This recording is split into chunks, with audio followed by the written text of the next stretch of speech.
answer, like all things in philosophy. But basically,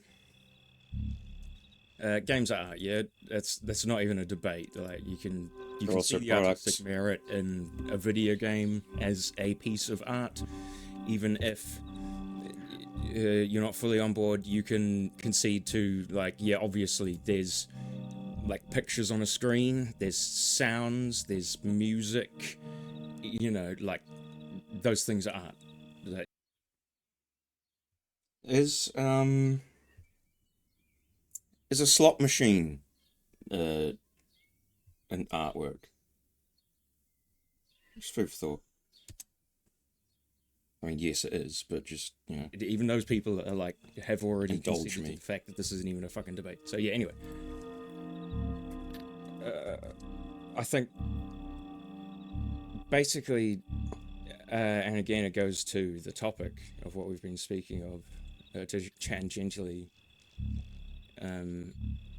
It goes directly proportional with how large the audience became to gaming as a medium. It's directly proportional to how much this has become increasingly a problem, and why. Is it directly proportional to how increasingly this has become a problem, or did I just not think about it hard enough? Because on reflection, you think like, I posit the idea that like Pong, you can say Pong is a piece of art because there's blits and bloops, there's pictures on the screen,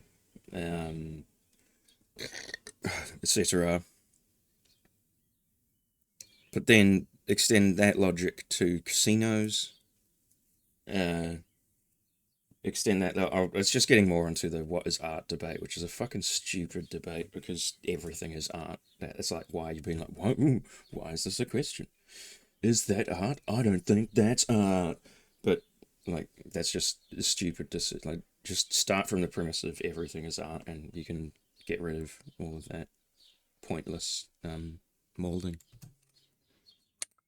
I'm so like viciously dismissive of Fortnite and basically anything of the. By my very own put forward logic, Fortnite clearly has properties of being an artwork because there's lots of visual design, there's lots of you know dances and shit like that. So clearly there are pieces of artwork contained within the product that is Fortnite. But I think it like it doesn't even warrant bothering to formulate this, like formalize this expression even further. Yeah, like there's not a lot of people out here defending the artistic merit of Fortnite as a piece of art, are there? Modern gaming heuristic since like what? And I misuse the word heuristic, 2010s? but give me a break. It was like I've been 2 minutes after having exhaled a I got skooma cone. distracted by the plankton. Yeah, see, look, I can't even follow my own thoughts because I got distracted by plankton. And yeah, the sound you're hearing right now, I'm chopping up some more skooma, so Well, I lost that track of thought, but basically, Yeah, I lost that track of thought. issue is, when did games as art become more products than they are art? This is a cyclical issue, a cyclical question that I hadn't considered prior to positing it like this because, as is evidenced by the video, I was just kind of blazedly spitballing ideas.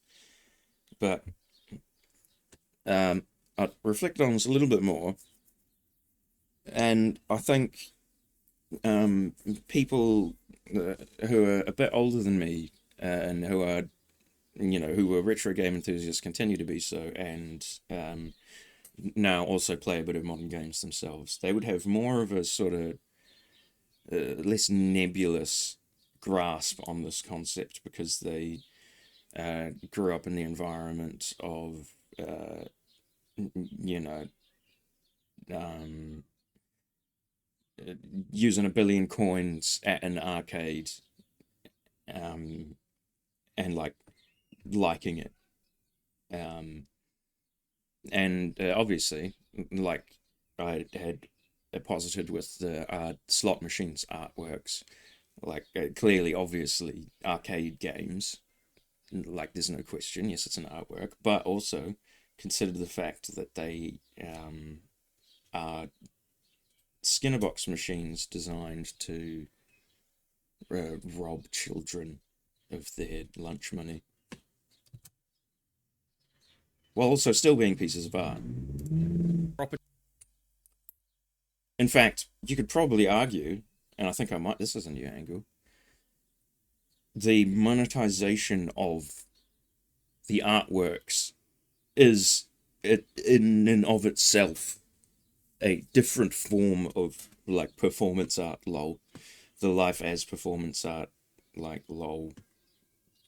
Just that's a way to just like saying start the debate of what is art by just conceding that everything is art.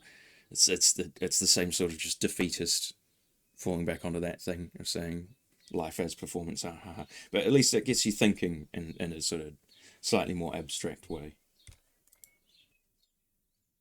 Of a game being an artwork and the property of a game being a product separate things. I mean, no, obviously not. They're somewhat intertwined, but they can be in isolation or they can be in service of each one individually. This, what I sort of just passingly said, I think really is what my core issue, like fundamentally, is with this whole thing that I'm saying. Because I am a PS1 console baby born in the 90s, I have a somewhat different and more skewed perception, in no small part thanks to the tabula rasa fucking era of philosophy that was growing up in the 90s. I've lost my train of thought again, thinking about tabula rasa, and I can't rewind because this is a live recording. So I'll just think a bit, try and retrace my steps. Oh yeah, that was it. I got it.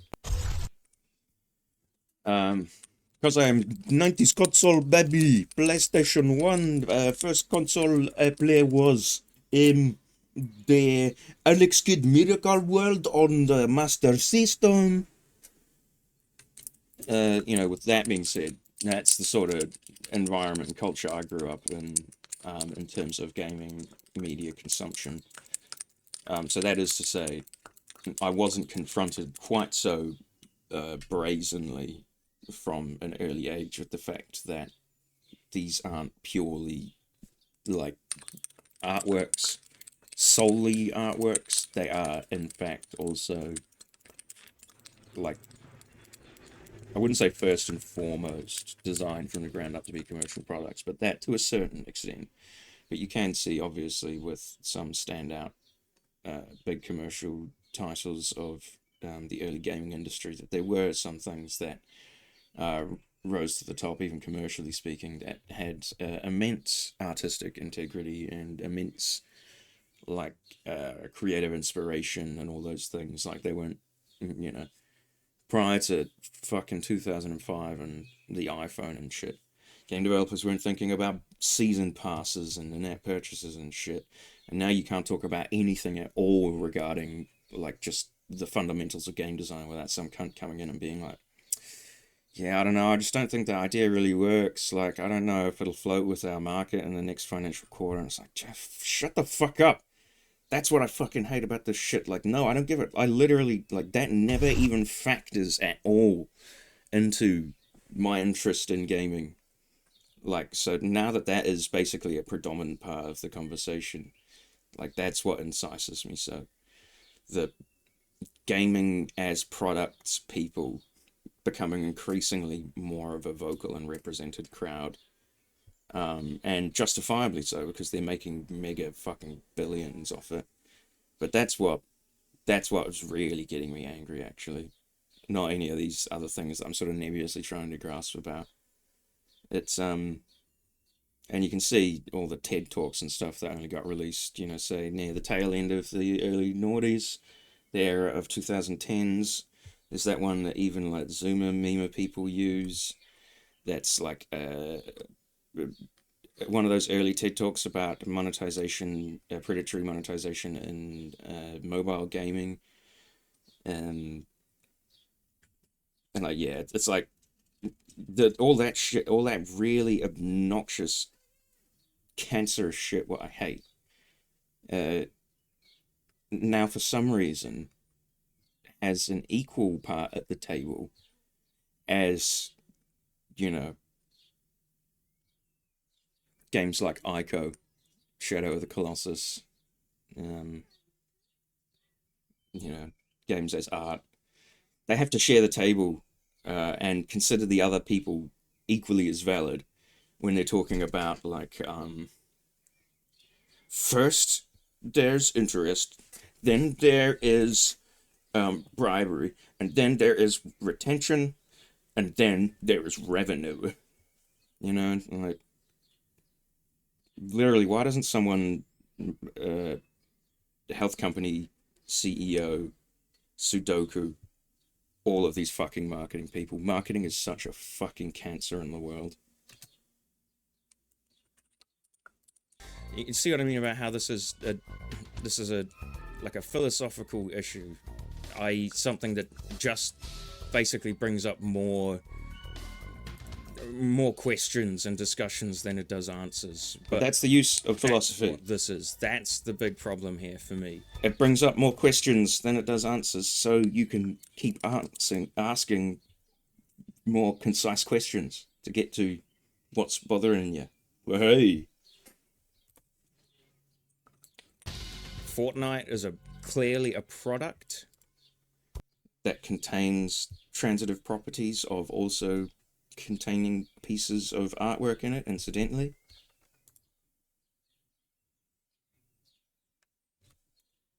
Come on, YouTube. And Morrowind's an artwork. But it was also quite heavily a product. And what I mean by that is, well, no, actually, it wasn't quite heavily. Is probably out of all of them, bar maybe Daggerfall, the Elder Scrolls game that had the smallest amount of the property of being a commercial product, that such that it didn't encroach onto the artistic merit and artistic design of the product. And what I mean by that is it's most clear in Morrowind because Morrowind was the company's swan song. Morrowind, they thought, literally, they didn't know that they were banking everything on Morrowind being a success. This was before ZeniMax Media. Like, ZeniMax Media was created because of this problem, and if Morrowind didn't succeed, like, all of that would have failed. Because Bethesda, prior to Morrowind, they put out Daggerfall and stuff, and they put out Arena, and prior to that, they put out some sort of sports games and stuff, but they weren't like a resounding, amazing Skyrim level success that they are at the moment. And Arena and Daggerfall, even when they first came out, they were basically, on release, they were flops. They were commercial, like, biggest flops for the company. And it wasn't until like a year or two later, with word of mouth amongst RPG PC gamers, that they were like, "Dang, these games are actually pretty good." And then they started selling more, and then they were like, "Oh shit, we should do like a re-release version because it's actually starting to sell more and shit." So yeah, all of that. I'm giving you that context to say that by the time they'd started come around to developing Morrowind, money was like, it was gone. Money was beyond dried up. They had just spent the past couple of years doing a lot of spin-offs that all basically flopped. Battlespire and Redguard Adventures and stuff, and they were kind of hoping that they weren't flops and that they'll be able to build on Elder Scrolls as an IP from them, but it didn't really work out that way. So yeah, the company, their not exactly facing financial ruin. That's putting it too strong, but they're in a tough fucking spot. They are not doing as well as they thought they were going to do. So but they're wanting to make Morrowind. They've been thinking about Morrowind. They've been telling people, like they have a small dedicated audience who's now expecting Morrowind. But also, this is the state they're in. They're basically dried up, and none of their projects were the successes that they thought they were going to be.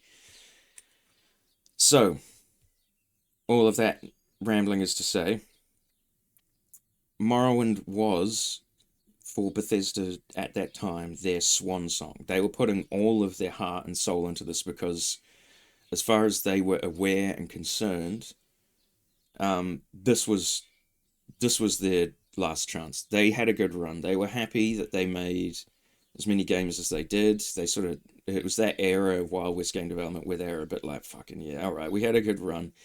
We didn't do our successes like we thought we would. So, like, this has been a cool company. I've enjoyed my time here with you dudes. Let's just like put our absolute fucking all. Like, let's make this our passion project. Let's just put fucking all of our shit into this game, because either it's going to succeed and we can keep doing this, or more likely, based on our recent experience of trying to do spin-offs, the company's just going to go bust. So you know what, guys? Let's just put our fucking everything into this game. And let's make this game like the fucking raddest thing we can, because this shit, making games is cool, man. Yeah, so like, and if it fails, whatever. We can say we did the coolest shit we possibly could have, because we did. Like, look at it, it's a cool game. And during that period, they did the whole like, contact the money people, and they literally contact one of the Trump brothers to say like, "Oi, please, we make the game, but we have no more money. The game, they're pretty good. We think we can make very big, good game, but now we've got no money. We spent all the money. Mr. Trump, can you Trump give me the money if we can make good game?" And then the Trump goes, I'm so unaware and not like salient. I can't of politics stuff. I can't even do a Trump voice or whatever. But he's like, yeah, sure, kids. I give you $58 million, and you have to give me a 95% stake in your company. And I'm a Trump. If the game don't succeed, you're gonna owe me $95 million.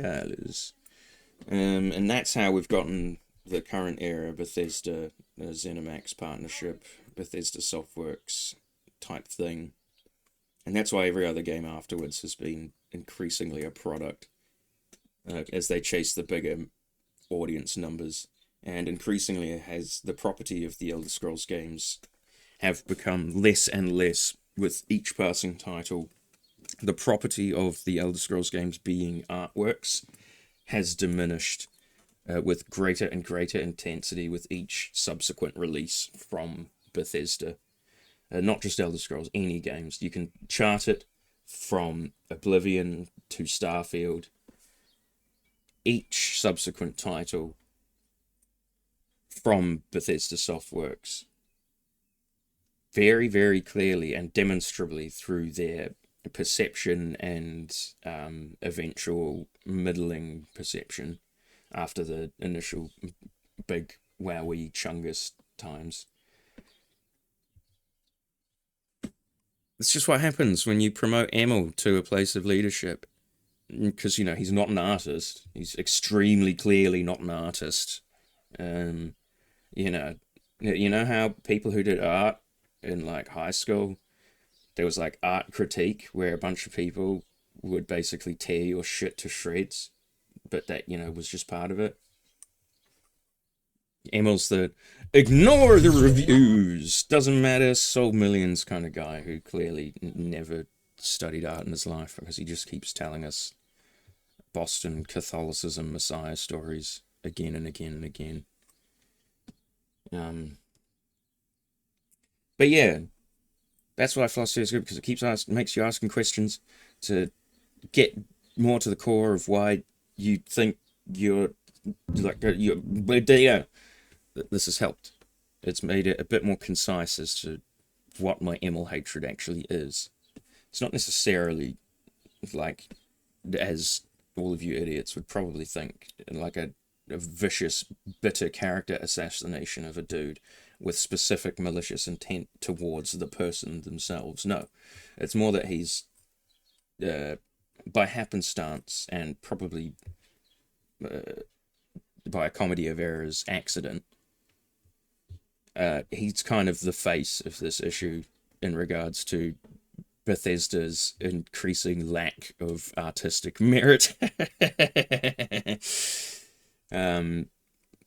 Yeah.